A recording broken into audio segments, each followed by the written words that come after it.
ఓం శాంతి శాంతి శాంతి. ఓం సహస్రాక్ష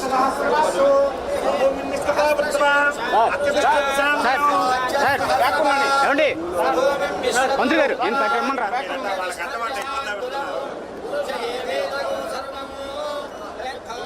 మన Andhra Pradesh industrial power house గా మారడం మీకు ఎంత ఆనందంగా ఉంది? ఒక్కసారి మీ అల్లర్ల రూపంలో, మీ కేరింతల రూపంలో వినిపించవలసిందిగా కోరుకుంటున్నాను. ఈ ప్రతిష్టాత్మకమైన ప్రాజెక్ట్ ద్వారా, ఈ ఎంటైర్ ప్రాజెక్ట్ ద్వారా 2,50,000 మందికి ఉపాధి, ఉద్యోగం లభించబోతోంది. ఈ ప్రాజెక్ట్ ద్వారా కొన్ని కోట్ల సంపద, కొన్ని లక్షల కోట్ల సంపద సృష్టించడం జరగబోతోందండి. ఆ కోట్ల సంపద మన దేశ భవిష్యత్తుకి కూడా ఉపయోగపడబోతుంది.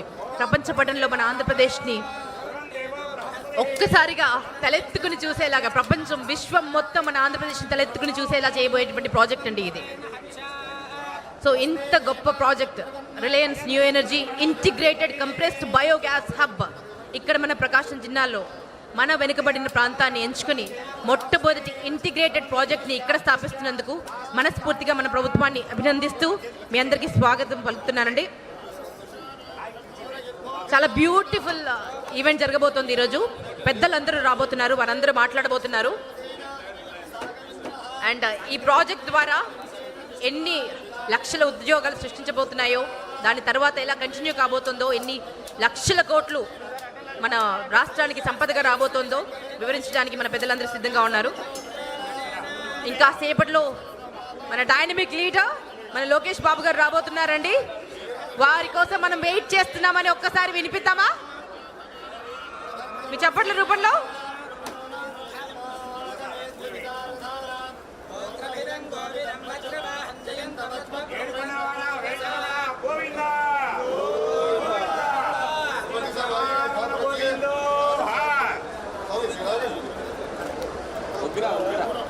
ఈ భూమి పూజ కార్యక్రమంలో దివి నుంచి భూమికి దేవతలు దిగి వచ్చినట్టు మీరంతా ఎక్కడెక్కడి నుంచో ఇన్ని లక్షల మంది, ఇన్ని వేల మంది, ఇన్ని లక్షల మంది మీడియా మాధ్యమాల ద్వారా వీక్షిస్తున్నారు. ఇన్ని వేల మంది ఇక్కడ ప్రజెంట్ అయ్యారు. మీ అందరికీ పేరు పేరున స్వాగతం పలుకుతున్నాం. మీరు ఎల్ఈడి స్క్రీన్ పైన చూడొచ్చండి, శంకుస్థాపన జరుగుతోంది. ఒక యజ్ఞానికి శ్రీకారం చుడుతున్నారు. సో మనస్ఫూర్తిగా మీరు వారిని అభినందించాలి. ఇంత ప్రెస్టీజియస్ ప్రాజెక్ట్ మన ఆంధ్రప్రదేశ్కి రావడం, ఒక తెలుగు బిడ్డగా, ఒక భారతీయ పుడిమిపై పుట్టినటువంటి బిడ్డగా గర్విస్తున్నాను నేను. ఇప్పటి వరకు మన జిల్లాల నుంచి చాలా రాష్ట్రాలకి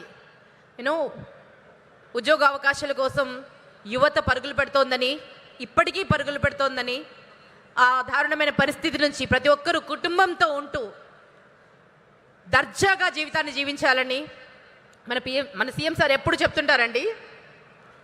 జీరో పావర్టీ తర్వాత బెటర్ లివింగ్ తర్వాత ది బెస్ట్ లివింగ్. అలా అంచెలంచెలుగా ప్రతి పౌరుడు ఎదగాలి.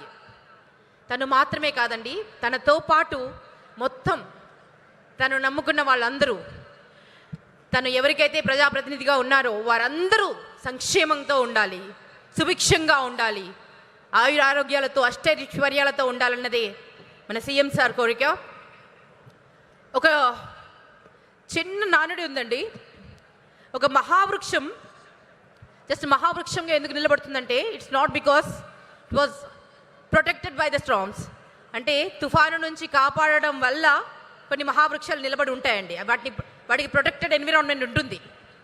కానీ మన ఆంధ్రప్రదేశ్ మహావృక్షం ఎటువంటి స్టార్మ్స్ అయినా, ఎటువంటి